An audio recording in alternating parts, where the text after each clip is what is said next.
좋습니다. 다음 질문 넘어가겠습니다. 이 야권에서는 그 뭐 바른정당 이해운 대표 같은 분은 부동산 정책을 문재인 정부가 참여정부 2 같다. 뭐 이제 이런 얘기도 있고 야권에서 뭐 전체 다 비판하고 나섰는데 요건 어떻게 보십니까? 이재명 선생님부터 대답해 주시죠. 예, 뭐 정책이 과거 그 노무현 정부하고 유사성을 띠고 있고 노무현 정부에서 했었던 어떤 정책들이 사실 뭐 다 다시 재현됐다라고 해도 뭐 과언은 아닐 겁니다. 근데 이제 우리가 단순하게 이 어떤 지금 실시되는 정책만 가지고 이것이 노무현 정부의 코스프레다 아니면 노무현 정부의 어떤 시즌2다라고 평가하기에는 좀 다소 성급함이 있는 것 같고요. 어떤 그 당시 어떤 시대적인 상황과 지금의 시대적인 상황은 많이 차이가 있다라는 그런 생각입니다. 노무현 정부에서 펼쳐졌던 정부 한 17번 정도의 부동산 대책이 나왔는데 그 부동산 대책이 한꺼번에 쏟아진 것이 아니고 사실 어떻게 보면 케이스 바이 케이스의 어떤 형식으로 부동산 정책이 좀 단행된 그런 부분이 있기 때문에 항상 시장의 비웃기라도 하듯이 연일 대책이 발표될 때마다 부동산 가격이 올라가는 어떤 그런 기현상이 벌어지기도 했습니다. 물론 금리 탓도 있었고 그다음에 세계적인 버블기가 형성되는 그런 상황이었기 때문에 한국 정부의 어떤 노력만 가지고서는 부동산을 잡기에는 다시 또 힘에 부치는 그런 상황이 노무현 정부였다라면 지금 이제 그 문재인 정부에서 지금 시작하고 있는 어떤 지금 부동산 정책은 과거 노무현 정부에서 했던 정책들이 일순간에 지금 다 발표가 됐다라고 봐야 되거든요. 그만큼의 이제 고강도의 정책이고 그런 그 고강도의 정책이 발표된 지 지금 채 일주일이 지나지 않았는데 거기에서 과거 참여정부의 어떤 정책의 어떤 답습이나 모방성에 대해서 평가를 하고 지금 성급하게 시장이 이렇게 될 것이다라고 좀 진단하는 거는 좀 시기상조의 문제가 있다라고 저는 그렇게 생각을 합니다. 결론적으로 제가 말씀드린다라면 노무현 정부와 지금 문재인 정부의 어떤 부동산 정책에서의 어떤 강도, 어떤 이런 부분들은 시장과 당시의 어떤 상황과 현재 상황이 많이 틀린 그런 상황에 있기 때문에 저는 그 재현되지 않을 거라고 이렇게 판단을 하고 있습니다. 곽 대표는 어떻게 보세요? 동의하세요? 뭐 동의하고요. 뭐 그렇게 10수차례의 대책이 참여정부에서 나왔었는데 네. 거기에 대한 또 질타들이 있었습니다. 이렇게 찔끔찔끔 내놓으니까 집값을 못 잡았다. 그래서 이번에는 한꺼번에 강도 높게 내놔서 집값을 잡겠다. 뭐 이런 대책인 것 같은데요. 당시에는 뭐 전 세계적으로 집값이 뛰고 있는 상황이었다. 그러나 지금은 상황이 다르다고 얘기하는데 그 부분은 좀 동의하기 어렵습니다. 예. 지금도 금융위기 이후에 전 세계적으로 집값이 좀 뛰기 시작하는 그런 국면이고요. 또 한 가지는 노무현 정부에서 그렇게 집값을 잡는다고 많은 대책을 내놨지만은 결과적으로는 집값을 못 잡았거든요. 예. 참여정부 기간 동안에 거의 뭐 서울 아파트 값은 50% 이상 뛰는 그런 현상이었고 또 한 가지는 이런 규제가 결국은 필요한가 하는 데 대한 좀 고민도 해봐야 될 것 같아요.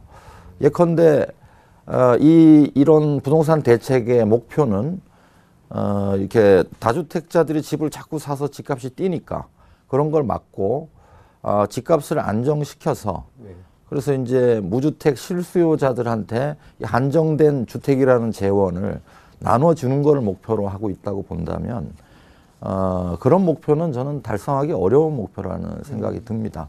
왜냐하면 만약에 집값이 안정된다면 이 정책이 성공해서 집값이 안정된다면 과연 무주택 실수요자들이 주택을 구입할 것인가 여기에 대해서 한번 심각하게 고민해 볼 필요가 있어요.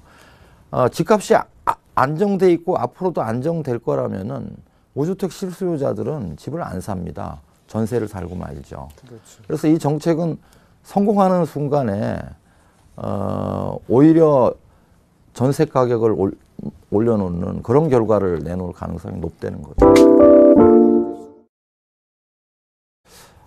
이런 규제가 결국은 필요한가 하는 데 대한 좀 고민도 해봐야 될 것 같아요. 예컨대 이런 부동산 대책의 목표는 이렇게 다주택자들이 집을 자꾸 사서 집값이 뛰니까 그런 걸 막고 집값을 안정시켜서 그래서 이제 무주택 실수요자들한테 한정된 주택이라는 재원을 나눠주는 걸 목표로 하고 있다고 본다면 그런 목표는 저는 달성하기 어려운 목표라는 생각이 듭니다.